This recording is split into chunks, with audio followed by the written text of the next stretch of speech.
Tao po! Tao po! Bebang! Pipindutin ko yung doorbell nila para manilig nila ako. Ay! May nag-doorbell sa gate! Siguro si Bebang yun! Nakauwi na siya! Bebang! Nandiyan ako, Bebang! Wait lang! Bebang, lumabas ka dyan! Maglaro tayo! Bebang anak! Ikaw na ba yan? Hello, Aling Sitang! Kukuha? Ikaw pala yan? Akala ko ikaw si Bebang.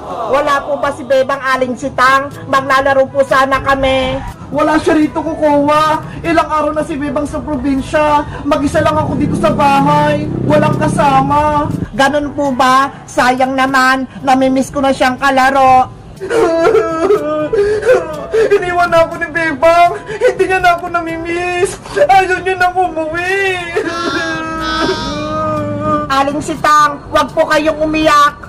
Bebang ko, umuwi ka na dito sa bahay. Wala akong kasama.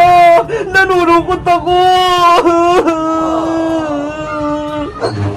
Tama na po, Aling Sitang. Kung gusto nyo, ako na lang muna kasama nyo sa bahay para hindi kayo malungkot. Talaga, kukuha? Gusto mong tumira din sa bahay namin? Opo, habang wala si Bebang, ako muna ang anak nyo.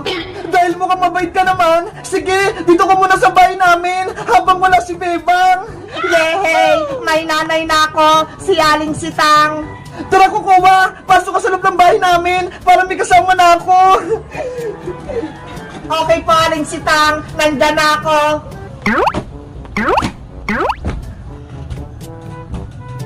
Habang wala si Bebang, pwede ka dito kumain, maglaro, manood ng TV, kahit anong gusto mo.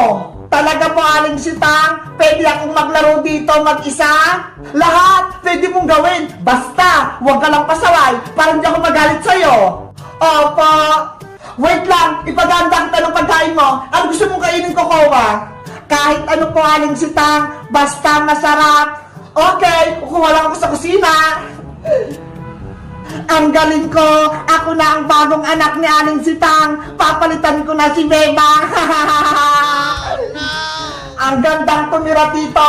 Ang laki ng bahay! At may TV pa! Kokoba! Ito na pagkain mo! Kumain ka na!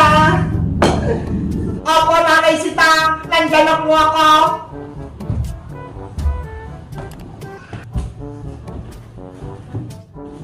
Kumain ka lang na kumain. Masarap lang nilutong paksiw na bangus.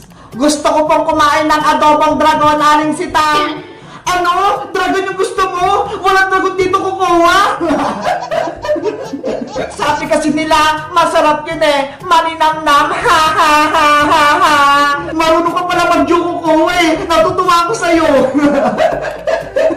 Parang narinig kong tumatawa si Aling Sitang ah. Siguro, nakauwi na si Bebang. Tatanungin ko nga. Tao po! Tumutar din, Nobel! Baka sila Bebang ngayon! Ako na po pupunta sa labas, Nanay Sitang. Titignan ko po kung sino yon. Okay! Excited na ako! Uwi na si Bebang! Bebang! Yuhu! Nakauwi ka na ba? Ano ang kailangan mo dito, Iska? Uy, Kokowa! Nandyan ka pala! Pwede magtanong, nandyan ba sa loob si Bebang? Wala rito si Bebang, hindi pa siya umuwi. Ganun ba? Eh bakit nandyan ka? Ako na ang bagong anak ni Aling Sitang, hindi na si Bebang, kaya dito na ako titira. Ano? Totoo ba yung sinasabi mo? Umalis ka na dito, hindi na babalik ang kaibigan mong si Bebang. Ako na ang papalit sa kanya. Hindi to maaari. Dapat masabihan ko si Bebang para makuwi na siya dito. Kukawa, sino yung nasa labas? Si Bebang ba yun? Hindi po yun si Bebang, Aling Sitang. Batang pasaway lang, nagpipindot ng doorbell. Ganun ba? Halika na rito sa loob. Manood na tayo ng TV. Opo, nandyan na ako, Nanay Sitang. Totoo nga! Si Kukuha nga yung bagong anak na Aling Sitang! Princess! Bilis! Umuwi na tayo! Malapit na tayo sa bahay! Sakit lang naman, Bebang! Mabigat tong karga ko! Ano ba kasi yung dala-dala mo? Gulay, pangkay ng gabi, pasalubong ko kay nanay. Grabe naman yung pasalubong mo, puno ng gabi, panigurado, matutuwa sa inyo sa aling tere. Ikaw, Bebang, anong pasalubong mo kay aling sitang? Eto ho, binilang ko si nanay ng brownies, favorite niya to, pang sausaw sa kape. Wow, brownies, favorite ko rin yan, Bebang, bigyan mo ako. Naku, hindi pwede, princess, para kay nanay lang to. Para matuwa lang siya kapag dumating na ako. Please, Bebang, bigyan mo ako. Kahit dalawa lang. Ayoko, no? Bebang, huwag mo akong takbuhan. Bigyan mo akong brownies. Habulin mo muna akong princess. Oh, no. Wait mo ako. Maiwan ka na. Mauna na ako. Kukawa, buksan mo tong gate! Papasok ako! Anong kailangan mo, Iska? Bakit ang ingay-ingay mo? Gusto kong makausap si Aling Sitang! Papasukin mo ako! Hindi pwede, natutulog si Nanay Sitang ko. Bawal siyang istorbohin. At ikaw, Iska, huwag ka nang pupunta rito dahil ako na ang anak ni Nanay Sitang, hindi na si Bebang. Hindi ko yung tunay na anak ni Aling Sitang, Kukawa. Uwi rin si Bebang, kaya alis ka din dyan. Hindi ako papayag na makabalik pa si Bebang dito. Hindi ko hayaang makapasok siya sa bahay nila. Basta ka, Kukawa, hindi ka maganda kaibigan ni Bebang. Umalis ka na dito, Iska, kung ayaw mong gamitin ko yung laser ko sa'yo. Lagot ka kapag dumating si Bebang, palalayasin ka niya. Makulit ka talaga, Iska, maingay ka pa. Takbo! Ha ha ha ha ha! Ako na ang may-ari ng bahay, hindi na si Bebang. Oh no! Bebang! Nasaan ka na ba? Umuwi ka na! Iska! Bebang! Sa wakas! Umuwi ka na rin! Oo! Kasama ko si Princess! Ayun na siya, ho! Nahuli! Bebang! Tingin na akong brownies! Ito na, Princess, ha! Kumuha ka na ng isa! Yay! Makain na ako! Ang talap! Bebang, saan ka ba galing? Hinahanap kita. Nagbakasyon kami sa probinsya, Iska. 10 araw kami dun ni Princess. Ganun ba? May masamang balita ko sa'yo, Bebang. May nangyayaring masama sa bahay nyo. Masamang balita? Ano yun? Huwag kang mabibigla. Si Kukawa Manika, siya na yung bagong anak na Aling Sitang. Ano? Totoo ba yan, Iska? Baka nagbibiro ka lang. Oo, totoo yung sinasabi ko. Dahil sobrang miss ka na ni Aling Sitang, si Kukawa na lang muna yung ginawa niyang anak. Kawawa naman pala si nanay. Namimiss niya na ako.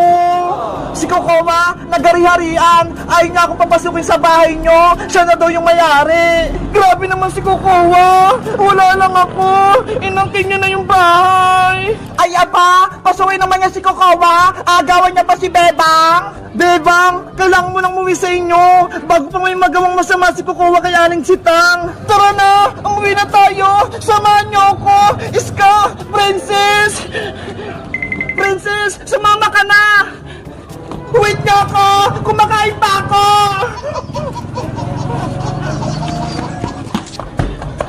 Nanay!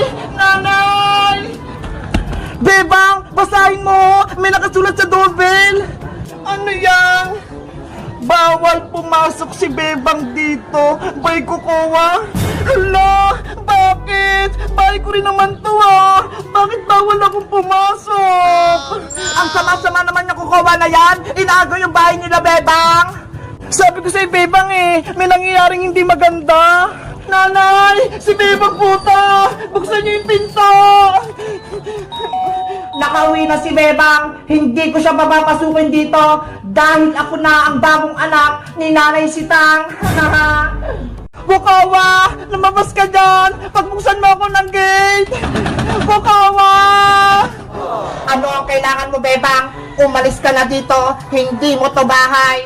Kukawa, ano ba nangyari sa'yo? Diba, mag-ibigan tayo? Ba't tinaway mo ko?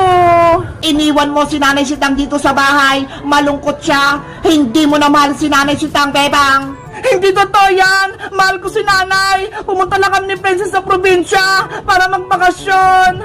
Pwes, hindi ka na pwedeng bumalik dito sa bahay. Ako na ang bagong anak ni Nanay Sitang. Kukawa! Nanay! Bebang, anong gagawin natin? Hindi ka pinapapasok ni Kukawa. Hindi ko alam, miss ko. Basta, gusto ko lang makita si Nanay. Kung ako sa'yo, Bebang, papatulang ko yung Kukawa na yan. Matatamaan talaga siya sa akin. Hoy, Princess, hindi maganda yan. Dapat may hinahon tayong makipag-usap kay Kukawa. Nanggigigil kasi ako, Iska eh. Nanay ko, miss na kita. Gusto na kitang mayakap. Kukawa, sino pumito ng doorbell? Si Bebang ba yun? Hindi po si Bebang yun, Nanay Sitang. Ibang tao po yun. Akala ko si Bebang na. Sana umuwi na siya. Namimiss ko na yung anak ko.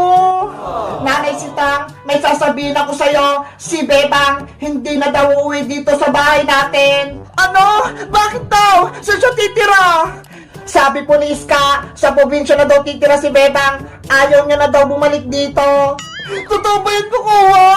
Opo, Nanay Sitang. Kaya ako na lang ang anak mo. Huwag na si Bebang. Hindi kita iiwan. Bebang ko! Anong naisip mo? Umuwi ka na dito! Tama na po ang pag-iyak, Nanay Sitang. Magpahinga na po kayo. Ipagluluto ko kayo ng pagkain. Salamat, Kukawa, ha? Balitaan mo ko tungkol kay Bebang. Sisiguraduhin kong hindi na makakabalik si Bebang dito para ako na ang bagong anak ni Aling Sitang.